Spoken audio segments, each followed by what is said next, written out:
आज हम general entry से लेजर बनाना सीखेंगे, पर उससे पहले हम इसके बेसिक को जानेंगे कि लेजर क्या है और ये क्यों बनाया जाता है। बिजनेस में जब भी कोई ट्रांजैक्शन होती है तो उसे जनरल में डेट वाइज लिखा जाता है। इन्हीं डेट वाइज जनरल एंट्री से लेजर तैयार किया जाता है, जिसमें पर्सनल अकाउंट, नॉमिनल अकाउंट और रियल अकाउंट से रिलेटेड अलग अलग अकाउंट बनाए जाते हैं और उनमें ट्रांजेक्शन को लिखा जाता है। जैसे किसी फर्म का नाम है शर्मा इंडस्ट्री, तो इस फर्म ने जिसके साथ भी ट्रांजैक्शन किए होंगे तो इन ट्रांजैक्शंस को फर्म के ओनर ने जनरल बुक में लिखा होगा। तो क्या इन जनरल एंट्री को देखकर फर्म का ओनर किसी एक पार्टिकुलर पर्सन के बारे में जान सकता है कि उसको मंथली कितनी सेल और परचेस की है या फिर उससे अभी और कितना पैसा आना बाकी है। तो इसी चीज को शॉर्ट आउट करने के लिए एक नई बुक आई जिसको लेजर बोला जाता है, जिसमें बिजनेस से related real account, personal account और नॉमिनल अकाउंट से रिलेटेड अकाउंट बनाए जाते हैं। एग्जाम्पल के लिए एंट्री लेंगे cash account debit to capital account, तो यहाँ पर कैश का भी अकाउंट बनेगा और कैपिटल का भी। नेक्स्ट इसी तरीके से नेक्स्ट एंट्री है purchase account debit to cash account, यहाँ पर केवल परचेस का अकाउंट बनेगा,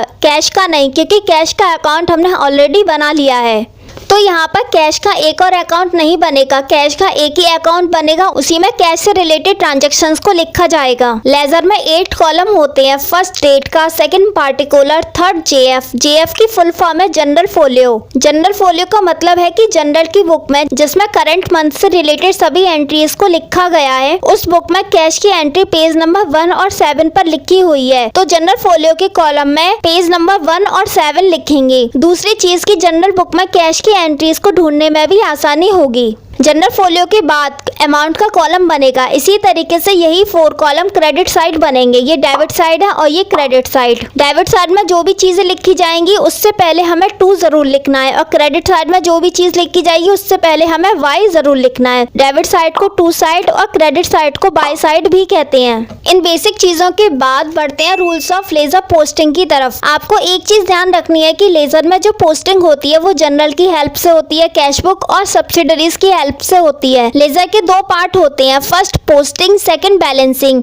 आज हम केवल फर्स्ट पार्ट को ही सीखेंगे। पोस्टिंग के भी 2 पार्ट होते हैं, first simple entry posting, second compound entry posting. Simple entry जिसमें सिंगल चीजें डेबिट और क्रेडिट होती हैं। कंपाउंड एंट्री जिसमें एक एंट्री में एक से ज्यादा चीजें डेबिट या फिर क्रेडिट होती हैं, उसी को कंपाउंड एंट्री कहते हैं। एग्जाम्पल के लिए 3 ट्रांजेक्शन लेंगे। First started business with cash 1 lakh rupees, second purchase good for cash 10,000 rupees, third good sold for cash 8,000 rupees. First transaction की एंट्री बनेगी cash account debit to capital account, second transaction की entry purchase account debit to cash account, third transaction की entry cash account debit to sales account. आपको इन्हीं entries को laser में post करना है, जिसके लिए पहले हम ये देखेंगे कि इसमें कितने अकाउंट बनेंगे। फर्स्ट अकाउंट बनेगा इसमें कैश का, सेकंड कैपिटल का, थर्ड परचेज का और फोर्थ सेल का। कैश का अकाउंट बार बार नहीं बनेगा, ये मैंने आपको पहले भी बताया है। पहले हम कैश अकाउंट का लेजर बनाएंगे। लेजर की फॉर्मेट में सेम वही 8 कॉलम बनेंगे, date, particular, JF, amount, debit और क्रेडिट साइड दोनों। पहली entry cash account debit to capital account. जिस अकाउंट का भी लेजर बनाते हैं उसके अपोजिट जो होता है उसी को लिखते हैं। यहाँ पर कैश का लेजर बना रहे हैं तो कैश अकाउंट के अपोजिट है टू कैपिटल अकाउंट, तो इसे डेबिट साइड लिखेंगे टू कैपिटल अकाउंट के नाम से।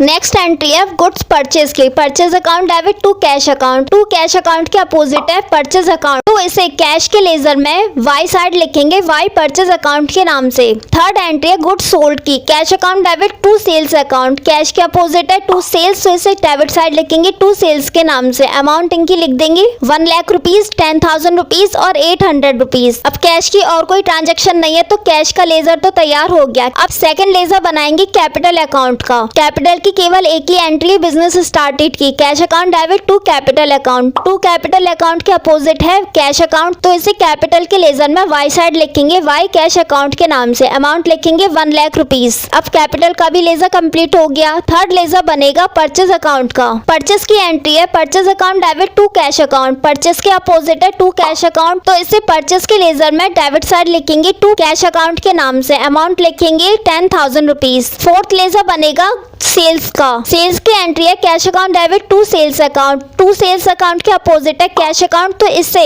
सेल्स के अकाउंट में वाई साइड लिखेंगे वाई कैश अकाउंट के नाम से, अमाउंट लिखेंगे 8000 रुपीज। ये तो हुई सिंपल एंट्रीज। अब इसके बाद आप कंपाउंड एंट्रीज को भी समझो। कंपाउंड एंट्री जिसमें एक एंट्री में एक से ज्यादा चीजें डेबिट या फिर क्रेडिट होती हैं। फर्स्ट ट्रांजेक्शन है sold goods to X 8000 rupees. Second transaction है received cash from X 7900 and discount allowed 100 rupees. First transaction की एंट्री बनेगी X account debit to sales account 8000 rupees. Second transaction की entry बनेगी cash account debit discount allowed account debit to X account. इसमें भी आपको ये देखना है कि किस किस का लेजर बनेगा। फर्स्ट बनेगा एक्स अकाउंट का लेजर, सेकेंड सेल्स का लेजर, थर्ड कैश अकाउंट का और फोर्थ डिस्काउंट अलाउड का। फर्स्ट ट्रांजेक्शन की एंट्री है X account debit to sales account, क्योंकि यहाँ पर एक्स का लेजर बना रहे हैं तो एक्स अकाउंट के अपोजिट है टू सेल्स अकाउंट, तो इसे डेबिट साइड लिखेंगे टू सेल्स अकाउंट के नाम से, अमाउंट लिखेंगे 8000 रुपीज। सेकेंड ट्रांजेक्शन है कैश रिसीव की, cash account debit discount allowed account debit to X account. यहाँ पर टू एक्स अकाउंट के अपोजिट है कैश अकाउंट और डिस्काउंट अलाउड, इसे एक्स अकाउंट में क्रेडिट साइड लिखेंगे।